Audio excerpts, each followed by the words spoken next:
Hello বন্ধুরা, সবাই কেমন আছো? আশা করছি ভালো আছে। তো নিয়ে চলে এসেছি নতুন ভিডিও। তো এই যে দেখতে পাচ্ছ, মাংসটা আমি ম্যারিনেট করেছিলাম পেঁয়াজ আদা রসুন দিয়ে। মাংসটা ম্যারিনেট করে রাখা ছিল। এর মধ্যে এবার পকোড়া ভাজার জন্য এর মধ্যে ময়দা আর কর্নফ্লাওয়ার দেবো। এদিকে সবজি কাটা আছে, চিলি চিকেনের পেঁয়াজ, কাঁচা লঙ্কা, ওদিকে টমেটো, ক্যাপসিকাম আর রসুন। এবার মাংসটা পকোড়া ভাজার জন্য ময়দা দিচ্ছি আর কর্নফ্লাওয়ার দেবো। তার মধ্যে দুটো ডিম ফাটিয়ে দিয়েছি, দিয়ে মাখিয়ে আর কি পকোড়াটা ভাজবো।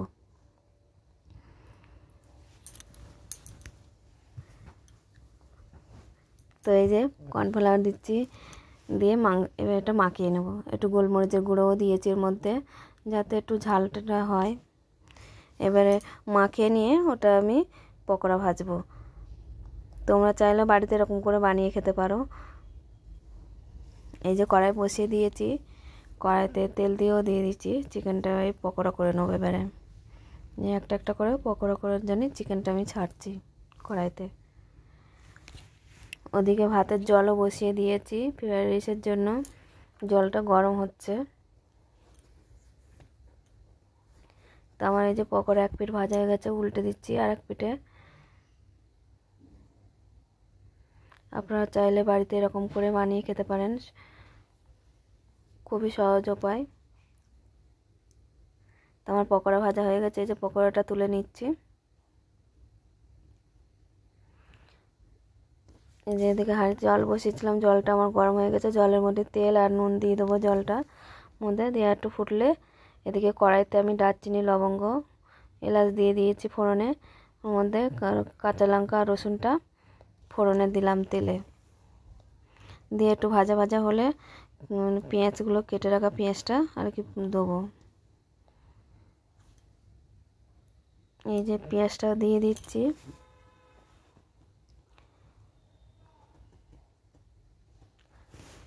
পেঁয়াজটা একটু ভাজা ভাজা হয়ে গেলে এর মধ্যে অল্প একটু নুন দিয়ে দিলাম, যাতে পেঁয়াজটা আবার ভালো করে ভাজা ভাজা হয়ে যায়। তারপর দিয়ে ক্যাপসিকাম কেটে রাখা ক্যাপসিকামগুলো দিয়ে দেবো। দিয়ে ক্যাপসিকামগুলো একটু ভাজা ভাজা হলে তার মধ্যে টমেটোটা দেবো।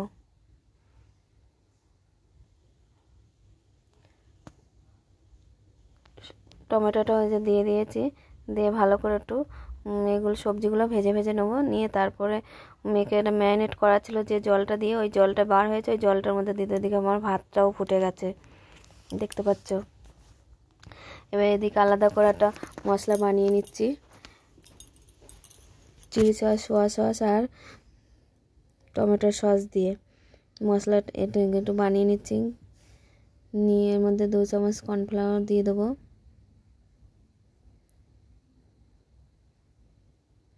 এটা মাকে বানিয়ে রাখছি। এটা সবজিগুলো ভাজা ভাজা হয়ে গেলে ওর মধ্যে দিয়ে দেবো। এটা একটু জল দিয়ে এটা ভালো করে গুলে নিচ্ছি আর কি এই সসগুলো। তেমন দেখতে পাচ্ছ সবজিটা ভাজা ভাজা হয়ে গেছে। যে জলটা ওদিকে আছে ওই জলটা এর মধ্যে দিয়ে দেবো। এই যে জলটা দিয়ে দিয়েছি, দেখতে পাচ্ছ। দিয়ে আমার একটু ভাজা ভাজাও হয়ে এসছে। ওর মধ্যে ওই সসটা দিয়ে দেবো। সে সসটা আমি বানিয়ে রেখে দিয়েছি সব কিছু দিয়ে।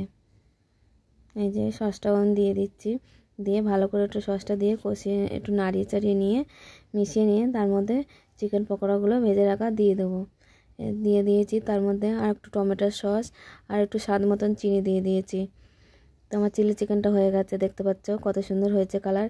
এদিকে ফ্রাইড রাইসটা ভাজার জন্য কড়াইতে তেল দিয়ে দিয়েছি, তেজপাতা, লবঙ্গ, এলাচ, দারচিনি এটাও ফোড়নে দিয়ে দিয়েছি। এবারে কেটে রাখা বিনস আর গাজরগুলো দিয়ে দেবো।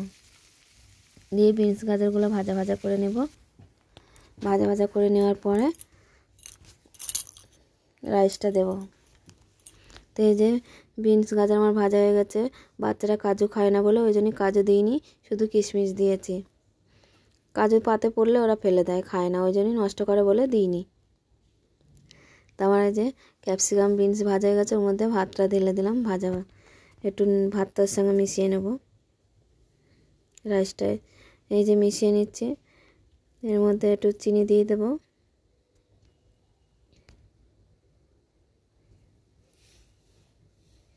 এর ঘি দিয়ে দিলাম, দিয়ে ভালো করে নাড়িয়ে চাড়িয়ে রেখে দেবো। তো আমার রাইসটাও হয়ে গেছে।